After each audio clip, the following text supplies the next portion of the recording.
പ്രണാമം. കൃഷ്ണ പ്രണാമം. ലൈവ് ഇട്ടോണ്ടിരിക്കുക.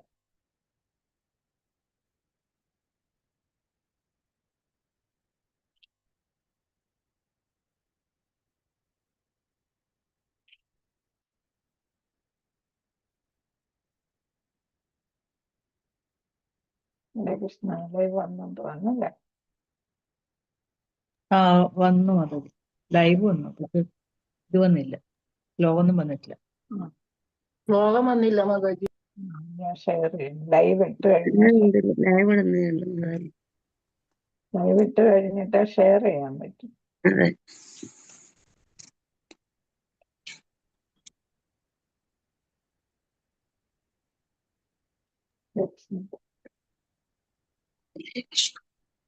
അപ്പൊ നമ്മൾ ഇന്നലെ എത്രാമത്തെ ശ്ലോകമാണ്? ഹരേ കൃഷ്ണ. 41-ാമത്തേത്. 41 വിവർത്തനം ആരെങ്കിലും ഒന്ന് വായിച്ചോളൂ. 41-ാമത്തെ ശ്ലോകം വായിക്കട്ടെ. വായിച്ചോ. തദിദം ഗ്രാഹയാമാസ സുതമാത്മവതാം വരം സർവവേദേതിഹാസാനാം സാരം സാരം സമുദ്രതം. ഹരേ കൃഷ്ണ. തുടങ്ങും മുമ്പേ നമ്മുടെ ഭഗവാനെ ഒന്ന് പറയണം. ഓണമോ ഭഗവതേ വാസുദേവായ പറഞ്ഞു വേണം നമ്മൾ പറയാം. ചിലപ്പോ അങ്ങ് വിട്ടുപോകുക. എന്നാലും നമ്മൾ അതാണ് അതിന്റെ രീതി. അപ്പൊ ഇതില് വ്യാസദേവൻ ഏതിനെ കുറിച്ചാണ് പറയുന്നത്?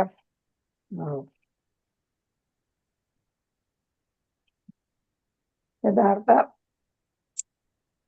വേദസാഹിത്യങ്ങളുടെ വ്യക്തികളില് ഉന്നതനാണ്, അത്യുത്തമനാണ്. ആരാ? ശുകദേവ ഗോസ്വാമി മകൻ സുധൻ അല്ലെ? ആ സുധനാണ് വ്യാസദേവൻ മഹാപ്രാമാണികം ആയിട്ടുള്ള ഈ ഗ്രന്ഥം. അദ്ദേഹം മഹാപ്രാമാണികനാണ് എന്നാണ് പറയുന്നത്. അതേപോലെ ഈ ഗ്രന്ഥവും മഹാപ്രാമാണികമാണ്, ശ്രീമദ് ഭാഗവതം. അപ്പൊ അത് ഉപദേശിച്ചു കൊടുത്തത് എന്തിനു വേണ്ടിയിട്ടായിരുന്നു? സാമാന്യ ജനങ്ങൾക്കെല്ലാം അത് മനസ്സിലാക്കി അവരുടെ ജീവിതം ഭഗവാന് സാക്ഷാത്കാരത്തിന് വേണ്ടിയിട്ട് ഉപയോഗിക്കുന്നതിന് വേണ്ടിയിട്ടാണ് ശ്രീമദ് ഭാഗവതം ശുകദേവ ഗോസ്വാമിക്ക് പകർന്നു നൽകിയത്. അപ്പൊ അതാണ് നമ്മൾ പറഞ്ഞുകൊണ്ടിരുന്നത്. ശ്രീമദ് ഭാഗവത ശ്രദ്ധാ വിഷയം അതീവ പ്രാമുഖ്യമുള്ളതാണ്. ആകയാൽ വ്യാസദേവൻ ഈ സന്ദേശത്തെ പ്രാഥമികമായി തന്റെ പുത്രന് ശ്രീ ശുകദേവ ഗോസ്വാമിക്ക് പകർന്നു നൽകി. ഇതിനെ ക്ഷീരജത്തോട് സാമ്യപ്പെടുത്താം. വെണ്ണ അല്ലെ? വെണ്ണ, പാല് കടഞ്ഞെടുക്കുന്ന, തൈര് കടഞ്ഞെടുക്കുന്ന വെണ്ണ. അപ്പൊ അത് ഏറ്റവും പ്രധാനപ്പെട്ടതാണ്. പാലുൽപ്പന്നങ്ങളിലെ ഏറ്റവും ശ്രേഷ്ഠമായിട്ടുള്ളതാണ് വെണ്ണ അല്ലെ? അപ്പൊ അതില് മാലിന്യങ്ങളൊന്നുമില്ലാത്ത അതാണ് വെണ്ണ. അതുകൊണ്ടാണ് ഏറ്റവും കൂടുതൽ പ്രോട്ടീനും ഒക്കെ ഉള്ളതാണ് അല്ലെ? അപ്പൊ രുചികരമായിട്ടുള്ളതാണ് ഏറ്റവും. അത് ഉത്തമ അംശമാണെന്ന് പറയുന്നു. അതുപോലെ തന്നെയാണ് ശ്രീമദ് ഭാഗവതം. എല്ലാ വേദസാഹിത്യങ്ങളുടെയും ഏറ്റവും പരമമായിട്ടുള്ള സത്തയായിട്ടാണ് വെണ്ണ പോലെ. പാലുൽപ്പന്നങ്ങളിൽ ഏറ്റവും പ്രധാനം വെണ്ണ എന്ന് പറയുന്നത് പോലെ തന്നെ വേദസാഹിത്യങ്ങളിലെ ഏറ്റവും പ്രധാനമായിട്ടുള്ളതാണ് ഏതായിട്ട് വരുന്നത്? ശ്രീമദ് ഭാഗവതം. അപ്പൊ അത് നമ്മൾ എങ്ങനെ ഉപയോഗിക്കണം എന്ന് പറയുന്നുണ്ട്. അതുപോലെ തന്നെയാണ് ശ്രീമദ് ഭാഗവതവും ഭഗവാന്റെയും. എന്തുകൊണ്ടെന്നാണ് പറയുന്നത്? ഭഗവാന്റെയും ഭഗവത് ഭക്തന്മാരുടെ സർവ സ്വാദിഷ്ടവും നിർവ്യാജവും പ്രമാണയുക്തവുമായ വിഭിന്ന കർമ്മങ്ങൾ ഉൾക്കൊള്ളുന്നതാകയാൽ ശ്രീമദ് ഭാഗവതത്തോട് ക്ഷീരജത്തോട് സദൃശപ്പെടുത്തിയല്ല. അപ്പൊ വെണ്ണ പോലെയാണ് ഇത്. കാരണം എന്താ? വെണ്ണയുടെ ക്വാളിറ്റീസ്, അതിന്റെ ഉന്നത സ്ഥാനം എന്താണ് എന്നുള്ള നമ്മൾ മനസ്സിലാക്കി. അതുപോലെ തന്നെയാണ് ഭാഗവതം. കാരണം എന്താ? ഭഗവാന്റെയും ഭഗവത് ഭക്തന്മാരുടെയും സർവസ്വാദിഷ്ടം, ഏറ്റവും നല്ല കാര്യങ്ങളാണ് അതിൽ പറയുന്നത് അല്ലെ? നമുക്ക് രുചി കേൾക്കുന്നവർക്ക് വീണ്ടും വീണ്ടും കേൾക്കാനായിട്ട് ഇഷ്ടപ്പെടുന്നതാണ്. പിന്നെ നിർവ്യാജം, അതിൽ കളവില്ല. പിന്നെ ഏതാണ്? പ്രമാണയുക്തമാണ് എന്ന് വെച്ചാൽ എന്താണ്? വിശ്വസനീയമായിട്ടുള്ള കാര്യങ്ങളാണ്. പ്രമാണം നമുക്കറിയാം, ഡോക്യുമെന്റ് നമുക്കറിയാം അല്ലെ? നമ്മൾ രജിസ്ട്രേഷന്റെ പ്രമാണം അറിയാല്ലേ? അപ്പൊ ഏറ്റവും പ്രധാനപ്പെട്ട അല്ലെ, റിലയബിൾ ആയിട്ടുള്ള വിശ്വസനീയമായ ഒരു രേഖയാണ് എന്നാണ് ഇവിടെ പറയുന്നത്. അതാണ് പ്രമാണയുക്തമായ. എങ്ങനത്തെയാണ്? വിഭിന്ന കർമ്മങ്ങളാണ്. ഭഗവാനും ഭക്തന്മാരും ഒക്കെ ആയിട്ടുള്ള പ്രവർത്തനങ്ങളെ കുറിച്ചാണ്. ഭഗവത് ഭക്തന്മാർ എങ്ങനെ ഭഗവാനെ പ്രാർത്ഥിക്കുന്നു, ഭഗവാൻ എന്തൊക്കെ അനുഗ്രഹം നൽകുന്നു, അങ്ങനെയുള്ള ഒരുപാട് കാര്യങ്ങളാണ് ഇത്. എന്താണെങ്കിലും നമ്മുടെ ജീവിതത്തിന് ഏറ്റവും പ്രയോജനകരമായിട്ടുള്ള കാര്യമാണ്. അതുകൊണ്ട് തന്നെയാണ് അതിന് ഒട്ടും മാലിന്യമില്ലാത്തതാണ്, കലർപ്പില്ലാത്തതാണ്, പരിശുദ്ധമാണ് അല്ലെ. അതുകൊണ്ടാണ് നമുക്ക് വെണ്ണയെ പോലെ തന്നെ ഭാഗവതത്തെയും താരതമ്യപ്പെടുത്തിയിരിക്കുന്നത്. കച്ചവട മനോഭാവത്തോടെ സാധാരണ ഇത് ആര് കൈകാര്യം ചെയ്യാൻ പാടില്ല, ആരിൽ നിന്ന് നമ്മൾ കേൾക്കാൻ പാടില്ല എന്നാണ് ഇവിടെ അടുത്ത് പറയുന്നത്. കച്ചവട മനോഭാവത്തോടെ സാധാരണക്കാർക്കായി ഭാഗവതം പാരായണം ചെയ്യുന്ന നാസ്തികർ എന്നാ പറയുന്ന, അവിശ്വാസികൾ എന്നാണ് പറയുന്നത്. കാരണം എന്താണ്? അവർക്ക് പൈസ കിട്ടുക എന്നുള്ളതാണ് അല്ലെ. പല ക്ഷേത്രങ്ങളിലും സപ്താഹം നടക്കുന്നു. അപ്പൊ അവരെന്താണ്, ഇത്ര രൂപ തന്നാലാണ് ഞാൻ സപ്താഹം അവതരിപ്പിക്കുക ചെയ്യുക എന്നൊക്കെ പറയും. അപ്പം അതിനെ കുറിച്ച് അറിയുന്ന ആള് പറയണമല്ലോ അല്ലെ, ഭാഗവതം പറയാനായിട്ട്. അപ്പൊ അവരെന്താണ്, അതൊരു തൊഴിലായിട്ട് എടുക്കാം. അപ്പൊ അതുകൊണ്ടാണ് ഇസ്കോണില് ഭാഗവതവും ഭഗവത്ഗീതയൊക്കെ ഫ്രീ ആയിട്ട് പഠിപ്പിക്കുന്നത്. അപ്പൊ എന്താണ്, ഇതൊരു കച്ചവട വസ്തുവല്ല അല്ലെ. അപ്പോൾ സാധാരണ എല്ലാ ക്ഷേത്രങ്ങളും ഒന്നല്ല, പല ക്ഷേത്രങ്ങളും എന്നാണ് പ്രഭുപാദർ പറഞ്ഞിരിക്കുന്നത്. എല്ലാ ക്ഷേത്രം ആയിരിക്കണമെന്നില്ല. അപ്പൊ പല ക്ഷേത്രങ്ങളിലും ഇതാണ്, അവിശ്വാസികളായിരിക്കും ഒരു കച്ചവട മനോഭാവത്തോടെയാണ് സപ്താഹമൊക്കെ ചെയ്യുന്നത്. 7 ദിവസം, കാരണം എന്താ, പരീക്ഷത്തിന് 7 ദിവസം കൊണ്ടാണ് പറഞ്ഞു കൊടുത്തത് അല്ലെ. അതുകൊണ്ടാണ് 7 ദിവസം സപ്താഹം നടത്തുന്നത്. പിന്നെ ആരാണ്? അവിശ്വാസികൾ എന്നിവരിൽ നിന്നും ഭഗവാന് വിശ്വാസമില്ലാത്ത, അത് തന്നെയാണ് അവിശ്വാസികൾ അല്ലെ, അവരിൽ നിന്ന് ഭാഗവത സന്ദേശം ഉൾക്കൊള്ളുന്നത് കൊണ്ട് പ്രത്യേകിച്ച് ഏതൊരു നേട്ടവുമില്ല. പകരം നമുക്ക് ആത്മഹന്താവ് പോലെ എന്ന് വെച്ചാൽ നമുക്ക് നമ്മുടെ ആത്മസാക്ഷാത്കാരത്തിന് അത് തടസ്സം സൃഷ്ടിക്കുകയാണ് ചെയ്യുന്നത് എന്നാണ്, ആത്മാവിനെ വധിക്കുകയാണ് ചെയ്യുന്നതെന്നാണ് പറയുന്നത്. പ്രഭാതർ അങ്ങോട്ട് പോകുമ്പോൾ പറയുന്നുണ്ട്. ശ്രീല ശുഭദേവ ഗോസ്വാമിക്ക് ശ്രീമദ് ഭാഗവതം പകർന്നു നൽകപ്പെട്ടു. എന്നാൽ അദ്ദേഹത്തിന് ഭാഗവത കച്ചവടത്തിന് എന്തില്ല, കച്ചവടത്തിലൂടെ കുടുംബ ചെലവുകൾ നിർവഹിക്കേണ്ടതില്ല. അദ്ദേഹം മുക്താത്മാവാണ് അല്ലെ. ഉപനയനം പോലും ചെയ്യാൻ നിൽക്കാതെയാണ് ഇറങ്ങി ഓടിയത് അല്ലെ. പിന്നെ പിതാവ് കുറെ കൂടെ ഓടുകയായിരുന്നു അല്ലെ. അപ്പൊ അങ്ങനത്തെ ഒരാളിന് എന്താണ്, പൈസ വാങ്ങിയിട്ട് അല്ലെങ്കിൽ എന്തെങ്കിലും സാമ്പത്തിക നേട്ടത്തിന് വേണ്ടിയിട്ട് നടത്തേണ്ട ഭാഗവതം പറഞ്ഞു കൊടുക്കേണ്ട ആവശ്യം വരുന്നില്ല. ആകയാൽ നിശ്ചയമായും ശ്രീമദ് ഭാഗവത ശ്രീ ശുഭദേവ ഗോസ്വാമിയുടെ പ്രതിനിധിയിൽ നിന്ന് മാത്രമേ നമ്മൾ സ്വീകരിക്കാവൂ. ഇപ്പോഴും നമ്മൾ ചെയ്യേണ്ടത് എന്താണ്, അതായത് പരമ്പരാഗതമായിട്ട് വരുന്നതാണ് അല്ലെ, ഗുരുശിക്ഷ പരമ്പരയിലൂടെ വരുന്നവരിൽ നിന്ന് മാത്രമേ നമ്മളിത് സ്വീകരിക്കാവൂ എന്നാണ്. ശുഭദേവ ഗോസ്വാമിയാണല്ലോ ആർക്ക് പറഞ്ഞു കൊടുത്തത്? പരീക്ഷത്തിന് അവിടെ കൂടിയ ഋഷിമാർക്കും മുനിമാർക്കും മഹാപണ്ഡിതരും എല്ലാവരും ഉണ്ട് അല്ലെ. അതിലാരും ഉണ്ട്? ഉൾപ്പെടെ ഉണ്ടല്ലേ. നമ്മുടെ സുധ ഗോസ്വാമി എല്ലാവരും ഉണ്ട്. അപ്പൊ സുധ ഗോസ്വാമി നൈമിഷാരണ്യത്തില് 88,000 പേർക്ക്, അപ്പൊ തന്നെ അവരിൽ ഓരോരുത്തരിലൂടെ എത്ര പേര് കേട്ടിരിക്കും അല്ലെ. അപ്പൊ അങ്ങനെയാണ് നമുക്ക് നമ്മുടെ കാലം വരെ പകർന്നു വന്നത്. പിന്നെ നമ്മുടെ ഗുരുക്കന്മാരല്ലേ, അപ്പൊ അവരിലൂടെയാണ് നമുക്ക് പകർന്നു കിട്ടിയിരിക്കുന്നത്. അങ്ങനെ ഗുരു യഥാശിക്ഷ പരമ്പരയിലൂടെ വന്നവരിൽ നിന്ന് മാത്രമേ നമ്മളിത് കേൾക്കാവൂ എന്നാണ് ഇവിടെ പറയുന്നത്. മാത്രവുമല്ല, ശ്രീല ശുഭദേവ ഗോസ്വാമിയുടെ പ്രതിനിധി നിശ്ചയമായും കുടുംബ പ്രതിബന്ധങ്ങൾ ഇല്ലാത്ത സന്യാസ ആശ്രമം സ്വീകരിച്ച ഒരാളായിരിക്കണം. അപ്പൊ സന്യാസി ആകുമ്പോ എന്താണ്, ബന്ധങ്ങളൊന്നുമില്ല അല്ലെ. അദ്ദേഹം ഒരു മുക്ത ആത്മാവിന്റെ സ്ഥാനത്ത് എത്തുന്ന ആളാണ്. അപ്പൊ പണസമ്പാദനം അല്ലെങ്കിൽ പേരും പെരുമയും ഒന്നും ലക്ഷ്യമാക്കുന്ന ആളല്ല അല്ലെ. അദ്ദേഹം ശരീരം തന്നെ അതിനെക്കുറിച്ചുള്ള ബോധം പോലും ഇല്ലാത്ത ആളായിരിക്കും. അങ്ങനെ നമ്മുടെ ശുഭദേവ ഗോസ്വാമി അങ്ങനെയാണല്ലോ, നിവസ്ത്രനായിരുന്നു അല്ലെ. അപ്പൊ അങ്ങനെ, അതായത് അങ്ങേറ്റം ഭഗവാനോട് അടുത്ത ആളായിരിക്കണം. അവരിൽ നിന്നാണ് നമ്മളിത് കേൾക്കേണ്ടത്. ക്ഷീരം സംശയമന്യേ വളരെ നല്ലതും ആരോഗ്യപ്രദായകവും പോഷകഗുണമുള്ളതും ആകുന്നു. എന്നാൽ സർപ്പദംശമേറ്റ ക്ഷീരം പോഷകഗുണമുള്ളതാകുന്നില്ലെന്ന് മാത്രമല്ല മരണഹേതുവും ആകുന്നു. അപ്പൊ വെണ്ണ എന്താണ്, അത് അതിന്റെ പരിശുദ്ധ അവസ്ഥയിലിരിക്കുമ്പോഴാണ് നമുക്ക് അതുകൊണ്ട് ഏറ്റവും ഗുണം ചെയ്യുന്നത്. എന്നാൽ അതിൽ എന്തെങ്കിലും വിഷാംശം വന്നിട്ടുണ്ടെങ്കിൽ അത് നമ്മുടെ മരണത്തിന് കാരണം. അപ്പൊ അങ്ങേറ്റത്തെ ശ്രേഷ്ഠമായത് അങ്ങേറ്റത്തെ നീച അവസ്ഥയിലോട്ട് എത്തുന്നു അല്ലെ. അതേപോലെയാണ് വൈഷ്ണവർ വൈഷ്ണവ അനുശാസനങ്ങൾ കർശനമായി പാലിക്കാത്ത ഒരാൾ ശ്രീമദ് ഭാഗവത വൃത്തി നടത്തി നിരവധി ശ്രോതാക്കളുടെ ആത്മീയ മൃതിക്ക് ഹേതുവാകുന്നത്. അപ്പൊ ആത്മീയമായിട്ടുള്ള മരണത്തിന് കാരണമാകും. ഇപ്പൊ നമ്മൾ പറയും ചില ഈ ഭാഗവത സപ്താഹത്തിന് വരുന്നവരെല്ലാം അപ്പോഴവിടെ ഇരുന്ന് നന്നായിട്ടൊക്കെ സംസാരിക്കാം. അത് കഴിഞ്ഞിട്ട് എന്താണ് അവര് ഡ്രിങ്ക്സ് ഉപയോഗിക്കുകയും സിഗരറ്റ് തുടങ്ങിയൊക്കെ ലഹരി സാധനങ്ങളൊക്കെ ഉപയോഗിക്കുന്നതായിട്ടൊക്കെ കാണാൻ സാധിക്കും എന്നാണ്. അപ്പൊ അവരെന്താണ് ശരിക്കും ഒരു ഭാഗവതനല്ല എന്നാണ് മനസ്സിലാക്കേണ്ടത്. അങ്ങനെ ഒരാളിൽ നിന്ന് കേൾക്കുമ്പോൾ നമ്മളും നമ്മുടെ ആത്മീയ പുരോഗതി അത് തടസ്സമാകുന്നു. മാത്രമല്ല അത് നമ്മുടെ ആത്മീയ മൃതിക്ക്, മറ്റത് ഭൗതിക മൃതിയാവുന്നു അല്ലെ. വിഷാംശം വരുമ്പോ ഭൗതികമായിട്ടുള്ള ശരീരത്തിനാണ് മരണം ആകുന്നത്.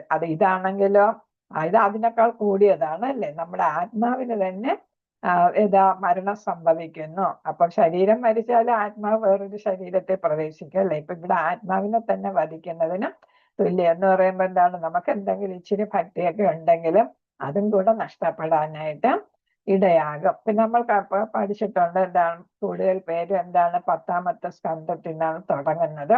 കാരണം അതാണ് ഭഗവാന്റെ ലീലകളെ കുറിച്ച് പറയുന്നത്. അപ്പൊ നമ്മൾ ഭാഗവതത്തിൽ പഠിച്ച 1 മുതൽ 9 വരെ വന്നിട്ടാണ് 10ാമത്തെ അധ്യായത്തിൽ പോകാനെന്നാണ് അല്ലെ. അപ്പൊ ശരിയായിട്ടുള്ള രീതിക്ക് നമ്മൾ ഭാഗവതം പഠിക്കണം, ശ്രദ്ധയോടെ വിശ്വാസത്തോടെ എല്ലാം.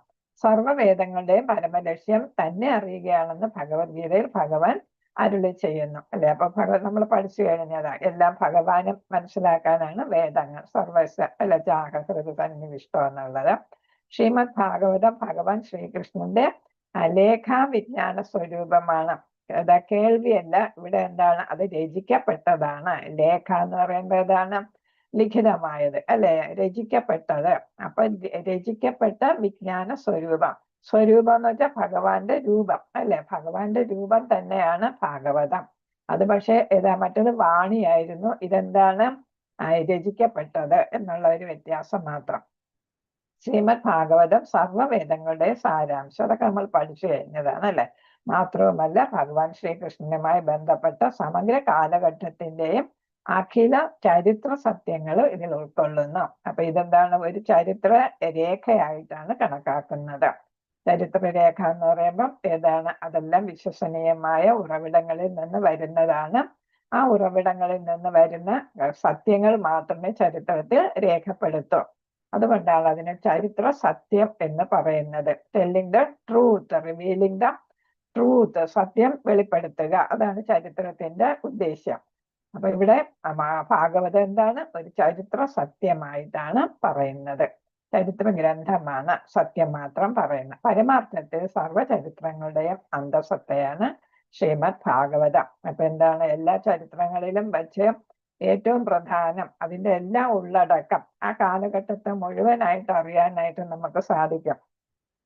ഭാഗവത രചനയിലൂടെ ഒരു കാലഘട്ടത്തിനെ മൊത്തം അല്ലെ നമുക്ക് സത്യയുഗവും പിന്നെ ത്രേതായുഗവും ദ്വാപരയുഗവും കലിയുഗവും എല്ലാം നമുക്ക് അറിയാൻ പറ്റുന്നുണ്ട് അല്ലെ. അപ്പൊ ഇതിനെക്കുറിച്ച് എല്ലാം പരാമർശിച്ചിട്ടുണ്ട്.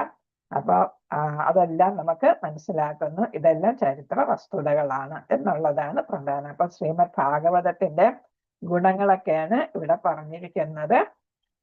അപ്പൊ അത് നമ്മൾ ഭാഗവതത്തിന് എത്രത്തോളം പ്രാധാന്യം ഉണ്ടെന്നുള്ളതാണ് നമ്മൾ മനസ്സിലാക്കുന്നത്. ഹരേ കൃഷ്ണ. 42ാമത്തെ ശ്ലോകം. ഓം നമോ ഭഗവതേ വാസുദേവായ.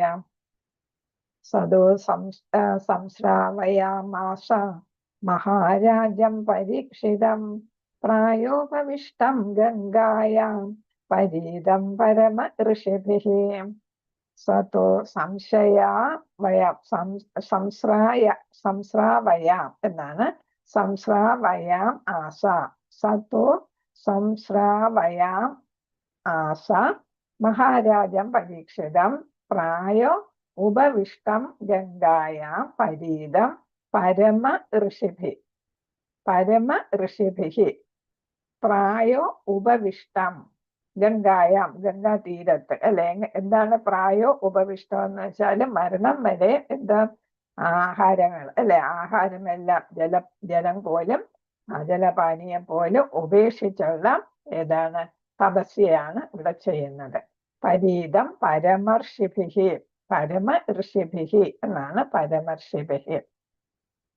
സതു സംശ്രാവയാം ആസ മഹാരാജം പരീക്ഷിതം പ്രായോപവിഷ്ടം ഗംഗായാം പരീതം പരമ ഋഷിഭിഹി. ഹരേ കൃഷ്ണ. ഒരാൾ വായിച്ചോളൂ. ഹരേ കൃഷ്ണ. ഹരേഷ മാതാജി വായിക്കട്ടെ. വായിച്ചോളൂ. ഓം നമോ ഭഗവതേ വാസുദേവായ. സദു സംസ്രവായാമാവാസ മഹാരാജം പരീക്ഷിതം പ്രായോപവിഷ്ടം ഗംഗായ പരീതം പരമർഷിഭിഃ.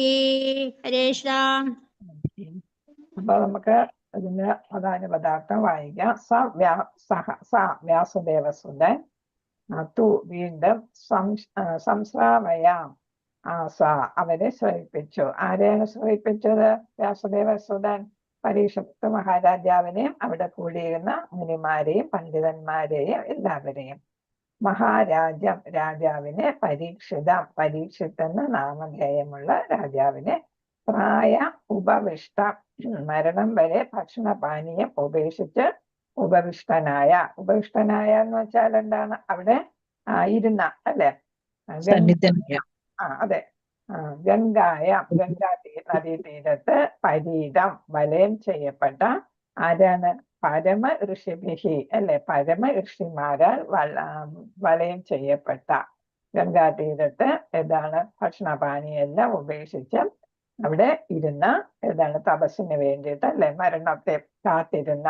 അപ്പൊ ഭഗവാനെ പ്രാപിക്കാനായിട്ട് അതിന് വേണ്ടിയിട്ട് ഇരുന്ന പരീക്ഷിത്ത മഹാരാജാവിന് ഋഷിമാർക്കെല്ലാം പറഞ്ഞു കൊടുത്തു.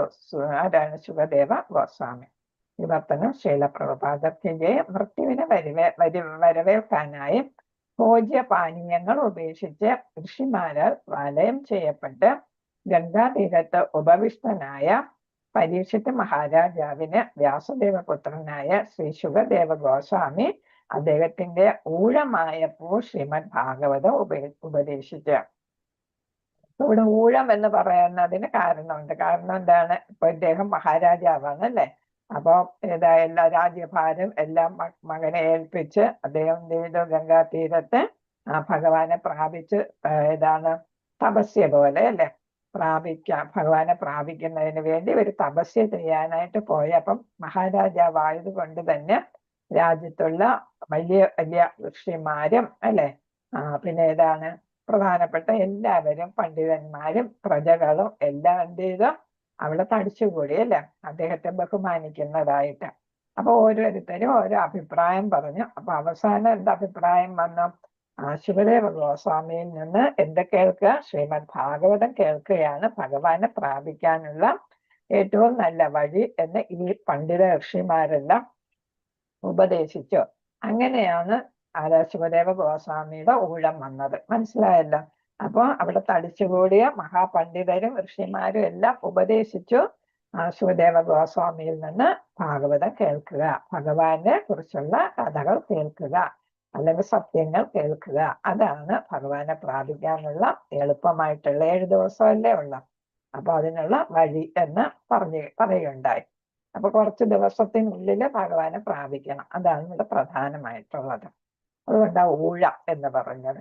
ഭാവാർത്ഥം ശീലപ്രഭുപാദർക്കിന്റെ ഗുരുശിഷ്യ ശ്രേണിയിലൂടെ ഉചിതമായ രീതിയിലാകണം സർവ അതീന്ദ്രിയ സന്ദേശങ്ങൾ സ്വീകരിക്കേണ്ടത്. അപ്പൊ ഏത് നമ്മൾ പറഞ്ഞത് അല്ലെ? ഇപ്പൊ ഗുരുശിക്ഷ പരമ്പരയിലൂടെ വരുന്നവരിൽ നിന്നാണ് നമ്മൾ കേൾക്കേണ്ടത്. അതാണ് ഏറ്റവും യോജ്യമായത് എന്നുള്ള. ഈ ഗുരുശിക്ഷ ശ്രേണിയെ പരമ്പര എന്ന് വിശേഷിപ്പിക്കുന്നതൊക്കെ നമ്മൾ പഠിച്ചതാ ഭഗവത്ഗീതയിൽ അല്ലെ. ആകയാൽ ഭാഗവതം അഥവാ ഏത് വേദവിജ്ഞാനവും പരമ്പരാ സമ്പ്രദായത്തിലൂടെ സ്വീകരിക്കാത്ത പക്ഷം അവന്റെ നിർവ്യാജമാകുന്നു. അപ്പൊ അതില് കളവ് വരുന്നു എന്നാണ് നേരത്തെ പറഞ്ഞു. പൈസക്ക് വേണ്ടിയിട്ടല്ലേ ധനമോഹികളൊക്കെ അതിനെ എന്ത് ചെയ്യുന്നു? ദുർവ്യാഖ്യാനം ചെയ്യും. അപ്പൊ അതുകൊണ്ട് ഏതാണ് ഭാഗവതം കേൾക്കുന്നത് പറയുന്നത് ഒക്കെ എന്തായിരിക്കും?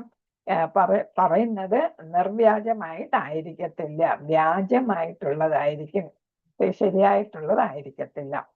വ്യാസദേവൻ അതീന്ദ്രിയ സന്ദേശത്തെ ശ്രീ ശുഗ ഗോസ്വാമിക്ക് പകർന്നു നൽകി. ശ്രീ സൂത ഗോസ്വാമി ശ്രീ ശുഗദേവ ഗോസ്വാമിയിൽ നിന്നും ഈ അതീന്ദ്രിയ സന്ദേശത്തെ സ്വീകരിച്ചു. ആകയാൽ ഒരാൾ നിശ്ചയമായും ശ്രീമദ് ഭാഗവത് സന്ദേശം സൂത ഗോസ്വാമിയിൽ നിന്നോ അല്ലെങ്കിൽ അദ്ദേഹത്തിന്റെ പ്രതിനിധിയിൽ നിന്ന് മാത്രമേ സ്വീകരിക്കാവൂ എന്നാണ് ഇവിടെ പറയുന്നത്. അപ്പൊ ഇതാണ് ശരിയായിട്ടുള്ള ഗുരുശിഷ്യ പരമ്പര, അല്ലെ? ഇപ്പൊ വ്യാസൻ ശുകദേവ ഗോസ്വാമിക്ക് പറയുന്നു, പകർന്നു കൊടുക്കുന്നു. ശുകദേവ ഗോസ്വാമിയിൽ നിന്ന് ആര് കേൾക്കുന്നു? 2 തരത്തിൽ വരുന്നു. ശുകദേവ ഗോസ്വാമിയിൽ നിന്ന് പരീക്ഷത്ത് കേൾക്കുന്നു, അല്ലെ? പക്ഷെ പരീക്ഷത്ത് എന്താണ്? പരമപദം പ്രാപിക്കുന്നു. പക്ഷെ പരീക്ഷത്തിന് പറഞ്ഞു കൊടുത്തപ്പോ കേട്ട സൂത ഗോസ്വാമി, ശിവദേവനിൽ നിന്ന് കേട്ട സൂത ഗോസ്വാമി നൈമിഷാരണ്യത്തിലെ ഋഷിമാർക്കെല്ലാം പകർന്നു നൽകുന്നു. അവരിൽ നിന്നാണ് പിന്നീടുള്ള തലമുറകൾ ഇത് കേട്ടത്. അതാണ് ശരിയായിട്ടുള്ള ഗുരുശിഷ്യ പരമ്പര. അങ്ങനെയാണ് ഇവിടെ ഭാഗവത സന്ദേശം. അതുകൊണ്ടാണ് ഈ പരമ്പരയിൽ വരുന്നവരിൽ നിന്ന് മാത്രമേ കേൾക്കാവൂ എന്നാണ് പറയുന്നത്. ശ്രവണം ഏറ്റവും പ്രധാനമാണ്, അല്ലെ? നമ്മൾ നന്നാക്കുന്നതും ചീത്തയാക്കുന്നത് ശ്രവണമാണ്, അല്ലെ? അപ്പൊ ഭക്തിയുടെ സേവനത്തിൽ ശ്രവണത്തിനാണ് പ്രഥമ സ്ഥാനം. അല്ലാതെ ഒരിക്കലും അപകൃതനായ വ്യാഖ്യാതാവിൽ നിന്ന് സ്വീകരിക്കരുത്. അപകൃതൻ എന്ന് പറയുമ്പോൾ ഏതാണ്? ഇതിനെ കുറിച്ച് കാര്യമായിട്ട് മനസ്സിലാക്കിയ സംസ്കാരം, പിന്നെ പ്രാകൃതം, സംസ്കാരം, ഏതാണ്? സംസ്കൃതം, പ്രാകൃതം എന്ന് പറയുന്നില്ലേ? അതേപോലെ സംസ്കൃതം എന്ന് പറയുമ്പോൾ എന്താണ്? ശുദ്ധീകരിക്കപ്പെട്ട എന്നാണ് സംസ്കൃതം. പ്രാകൃതം എന്ന് പറഞ്ഞാൽ ശുദ്ധീകരിക്കപ്പെടാത്ത. അപ്പൊ എന്താണ് ഇവിടെ പറയുന്നത്? ശരിയായിട്ടുള്ള ആളല്ലാത്ത വ്യാഖ്യാതാവിൽ നിന്നും ഇത് സ്വീകരിക്കരുത് എന്നാണ് പറയുന്നത്. ഹരേ കൃഷ്ണൻ. നിശ്ചിത സമയത്ത് തന്റെ മരണത്തെക്കുറിച്ച് അറിവ് ലഭിച്ചതിന് ശ്രീ പരീക്ഷിത് മഹാരാജാവ് തൽക്ഷണം അദ്ദേഹത്തിന്റെ രാജ്യവും കുടുംബവും ഉപേക്ഷിക്കുകയും മരണം വരെ ഉപവാസം അനുഷ്ഠിക്കാൻ ഗംഗാ തീരത്ത് ഉപവിഷ്ടനാകുകയും ചെയ്യുകയുണ്ടായി. അദ്ദേഹത്തിന്റെ സാമ്രാജ്യ ആധിപത്യപരമായ പദവി ഹേതുവാകയാൽ ശ്രേഷ്ഠ ഋഷിവര്യന്മാർ, മഹാമുനിമാർ, ദാർശനികർ, സിദ്ധന്മാർ ആരൊക്കെ അവിടെ വന്നു എന്നാ പറയുന്നത്. അവിടെ ഈ മഹാരാജ പരീക്ഷിത്ത് സമക്ഷം സമ്മേളിച്ചു. അദ്ദേഹത്തിന്റെ മുന്നില്, അതാണ് സമക്ഷം എന്ന് പറയുന്നത്, അല്ലെ? അപ്പൊ അദ്ദേഹത്തിന്റെ ചുറ്റും അവര് സമ്മേളിച്ചു. ഈ പ്രധാനികളെല്ലാം എത്തിക്കഴിഞ്ഞു. കാരണം അദ്ദേഹം മഹാരാജാവാണ്. അദ്ദേഹത്തിന്റെ അടിയന്തരമായ കർത്തവ്യത്തെ സംബന്ധിച്ച് നിരവധി ഉപദേശങ്ങൾ അവർ അദ്ദേഹത്തിന് നൽകുകയുണ്ടായി. എന്ന് മാത്രമല്ല, അദ്ദേഹം ശ്രീ ശുഗ ഗോസ്വാമിയിൽ നിന്ന് ശ്രീകൃഷ്ണ ഭഗവാനെ സംബന്ധിച്ച വിശേഷണം നടത്തണമെന്ന് നിർണയിക്കുകയും ചെയ്തു. അപ്രകാരം ശ്രീമദ് ഭാഗവതം അദ്ദേഹത്തിന് ഉപദേശിച്ച് നൽകപ്പെടുകയുണ്ട്. അപ്പൊ ഊഴം വന്നു എങ്ങനെയാണെന്ന് ഇവിടെ പറഞ്ഞു, അല്ലെ? എങ്ങനെയാണ് ശ്രീ ശുഗ ഗോസ്വാമിക്ക് പകർന്നു നൽകാനുള്ള ഭാഗവതം പകർന്നു നൽകാനുള്ള ഊഴമുണ്ടായത്. അപ്പൊ ഇവരെല്ലാം ഉപദേശിച്ചു അദ്ദേഹത്തിൽ നിന്ന് കേൾക്കണം. നിരപേക്ഷ സത്യത്തിന്റെ നിർവൈക്തിക സവിശേഷതയ്ക്ക് ഊന്നൽ നൽകുന്ന മായാവാദ ദർശനത്തിന്റെ പ്രഭാഷകനായ ശ്രീപാദ ശങ്കരാചാര്യർ വാദപ്രതിവാദത്തിലൂടെ ഏതൊരു നേട്ടവുമില്ലെന്ന് മനസ്സിലാക്കിയാൽ ഒരാൾ നിശ്ചയമായും ശ്രീകൃഷ്ണ ഭഗവാനെ അഭയം പ്രാപിക്കണമെന്ന് ശുപാർശ ചെയ്ത് അദ്ദേഹം അതാണ് എവിടെയാണ്? കാശിയിൽ, അല്ലെ? അപ്പൊ യാത്ര ചെയ്തിരുന്നപ്പോൾ അവിടെ ഒരു പണ്ഡിതൻ ഇരുന്ന് എന്ത് ചെയ്യുന്ന പാണിനിയുടെ ഗ്രാമർ ബൈഹാർട്ട് ചെയ്യുന്ന കാണാപ്പാഠം പഠിക്കുകയായിരുന്നു എന്നാണ് വയസ്സായ ഒരു ബ്രാഹ്മണ പണ്ഡിതൻ. അപ്പൊ ഇത് കണ്ടപ്പോ നമ്മുടെ ശ്രീ ശങ്കരാചാര്യർ പറഞ്ഞു, ശങ്കരാചാര്യർ എവിടെ ജനിച്ച?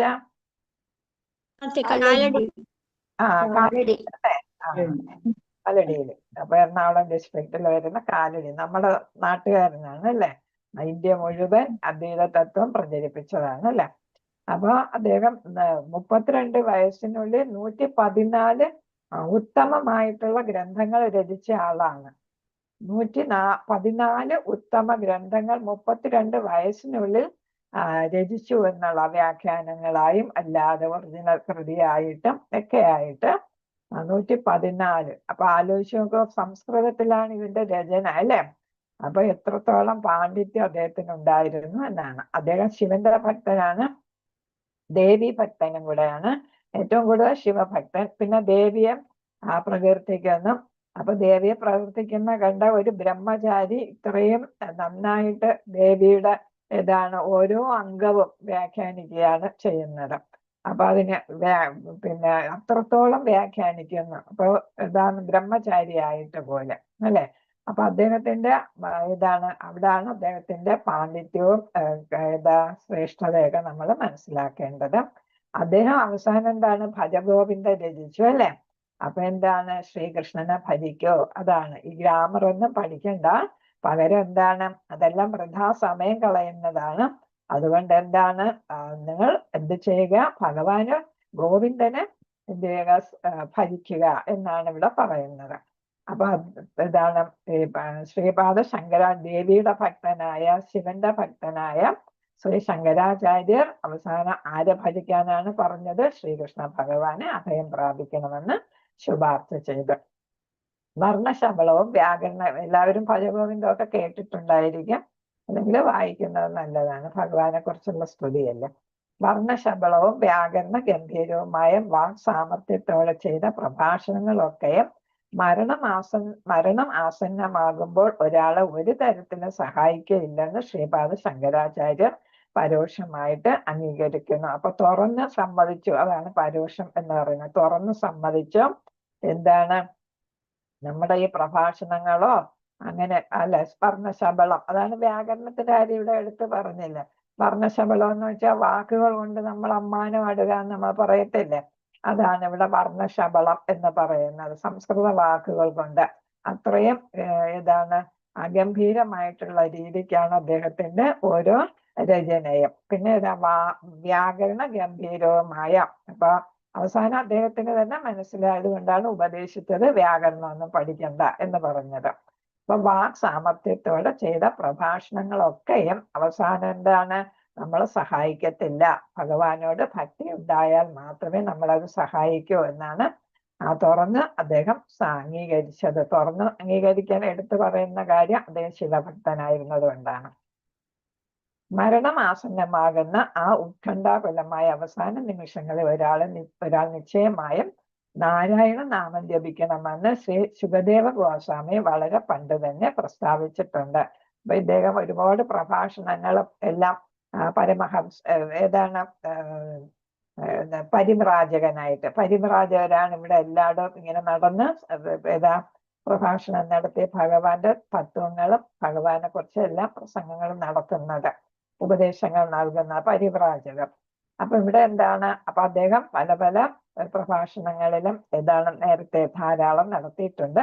അതിലൊക്കെ പറയുന്ന സുഖദേവ ഗോസ്വാമിയുടെ ഗുണങ്ങളൊക്കെ നമ്മൾ നേരത്തെ ഒരു അധ്യായത്തിൽ പഠിച്ചതാണ് അല്ലെ. അപ്പൊ നാരായണ നാമം ജപിക്കണമെന്ന് ഉപദേശിച്ചിട്ടുണ്ട്. സമസ്ത ആത്മീയ പ്രവർത്തനങ്ങളുടെയും അന്തസത്തയാണിത്.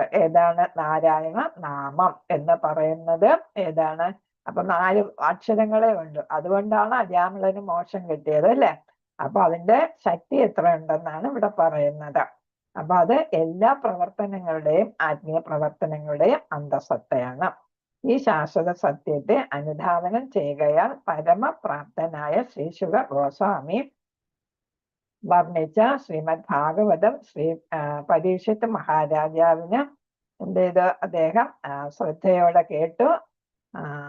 അതേ മാധ്യമത്തിലൂടെ ശ്രീമദ് ഭാഗവതം ആരും കേട്ടു, ആ സന്ദേശം ആരും കേട്ടു, എല്ലാ ശ്രോതാക്കളും കേൾക്കുകയും സ്വീകരിക്കുകയും ചെയ്തു.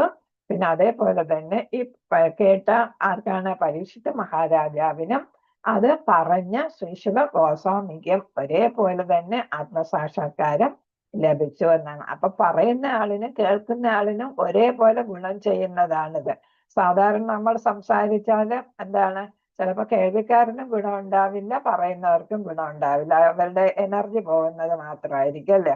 അതേസമയം ഇവിടെ ഭാഗവത കേൾവി ശ്രവണവും പിന്നെ ഭാഗവതം പറഞ്ഞു കൊടുക്കുന്ന ആളിനും ശ്രോതാവിനും ഒരേപോലെ ഗുണം ചെയ്യാം എന്നാണ്. 2 പേർക്കും ആത്മസാക്ഷാത്കാരം ലഭിച്ചു എന്നാണ് ഇവിടെ പറയുന്നത്. ഹരേ കൃഷ്ണ. ഇപ്പൊ അടുത്തത് 43ാമത്തെ ശ്ലോകം നമ്മൾ ബൈഹാർട്ട് ചെയ്യേണ്ടതാണ്. ആ ശ്ലോകം ഹരേ കൃഷ്ണ. ശ്ലോകംസ് എല്ലാം കൃഷ്ണേ സ്വധാമോ ഉപഗതേ കർമ്മജ്ഞാനാദിഭിഃ സഹ കലൗ നഷ്ടാൻ ദൃശാമേഷ പുരാണാർഘോ അഭിനോദിതഃ. കൃഷ്ണേ സ്വധാമോ ഉപഗതേ കർമ്മജ്ഞാനാദിഭിഃ സഹ കലൗ നഷ്ടാദൃശാമേഷ പുരാണാർക്കോ അധുനോദിതഃ. അപ്പൊ ഇവിടെ പറയുന്നത് എന്താണ്? ഭഗവാൻ സ്വധാമത്തിലേക്ക് ഉപഗതേ തിരിച്ചു പോയപ്പോ ധർമ്മവും ജ്ഞാനവും തുടങ്ങിയവയെല്ലാം കൂടെ കൊണ്ടുപോയി. സഹ എന്ന് വെച്ചാൽ കൂടെ കൊണ്ടുപോയി, അവയോടൊപ്പമാണ് പോയത്. കലോ ഈ കലികാലത്തില് അപ്പൊ എന്താണ് നമുക്ക് കലികാലത്തിലെ ജനങ്ങൾ എന്താണ് നമ്മൾ പഠിച്ചു? അല്പായുസക്കാരാണ്, ബുദ്ധിയില്ലാത്തവരൊക്കെയാണ് എന്നല്ലേ. അപ്പം ഈ കലികാലത്തിലെ ജനങ്ങളെ പ്രബുദ്ധരാക്കണമെങ്കിൽ, അല്ലെങ്കിൽ അവർക്ക് ആത്മസാക്ഷാത്കാരം ലഭിക്കണമെങ്കിൽ ഭഗവാന്റെ ഇവിടെ സാന്നിധ്യമില്ല. അപ്പം ഭഗവാന്റെ സാന്നിധ്യമായിട്ട് ഏത് വരുന്നു? ഏതാണ്? ഭാഗവതം വരുന്നു. പുരാണത്തില് എന്തായിട്ടാണ്? അർക്കനാരാണ്? സൂര്യൻ അല്ലെ. സൂര്യന്റെ അത്യുജ്വല പ്രഭയോടുകൂടി ഭഗവാൻ ഏതിൽ പ്രവേശിച്ചു എന്നാണ്? ഭാഗവതത്തിൽ പ്രവേശിച്ചു. എന്തിനു വേണ്ടിയിട്ട്? കലികാലത്തിലെ ബുദ്ധി കുറഞ്ഞ അല്പായുസുക്കളായ നമുക്ക് വേണ്ടിയിട്ട്, സാമാന്യ ജനങ്ങൾക്ക് എന്താണ് ആത്മസാക്ഷാത്കാരം നേടുന്നതിന് വേണ്ടി, അല്ലെങ്കിൽ അതിന്റെ പാത തെളിച്ചു നൽകുന്നതിന് വേണ്ടിയിട്ട് ഭഗവാൻ ശ്രീമദ് ഭാഗവതത്തില് അത്യുജ്വല പ്രഭയോടുകൂടി, സൂര്യന്റെ അത്യുജ്വല പ്രഭയോടുകൂടി പ്രവേശിച്ചു. അതാണ് പുരാണ ആർക്കോ അധുനോ ഉദിതഃ. ആർക്കോ അധുനോ ഉദിതഃ എന്നാണ്. കലോ നഷ്ടം എല്ലാം ഏതാണ്? ഈ കലികാലത്തിലെ ജനങ്ങൾ. അതാണ് കലികാലത്തിന്റെ പ്രത്യേകത. അപ്പൊ അവർക്ക് മോക്ഷം കിട്ടുന്നതിന് വേണ്ടിയിട്ടാണ് ഇത് പ്രവേശിച്ചത്. ഹരേ കൃഷ്ണ. പാഞ്ചകൽപതരൂപശ്ച കൃപാ സിന്ധുഭ്യവച പതിദാന പാവനേഭ്യോ വൈഷ്ണവേഭ്യോ നമോ നമഃ. അനന്തകോടി വൈഷ്ണവ ഭക്തവൃന്ദ കി ജയ. ശ്രീല പ്രഭുപാദർ കി ജയ. ഗുരു മഹാരാജ് കി ജയ. നിരന്തരായ ശ്രീമദ് ഭാഗവതം കി ജയ. ഗൗരനിതായ പ്രേമാനന്ദേ. ഹരി ഹരി ബോൾ. ഹരേ കൃഷ്ണ. ഹരേ ഹരേ കൃഷ്ണ കൃഷ്ണ കൃഷ്ണ കൃഷ്ണ കൃഷ്ണ ഹരേ ഹരേ ഹരേ കൃഷ്ണ കൃഷ്ണ കൃഷ്ണ ഹരേ ഹരേ ഹരേ രാമ ഹരേ രാമ ഹരേ കൃഷ്ണ ഹരേ ഹരേ ഹരേ കൃഷ്ണ പ്രണാമം. രാമം മാതാജി ഹരേ കൃഷ്ണ.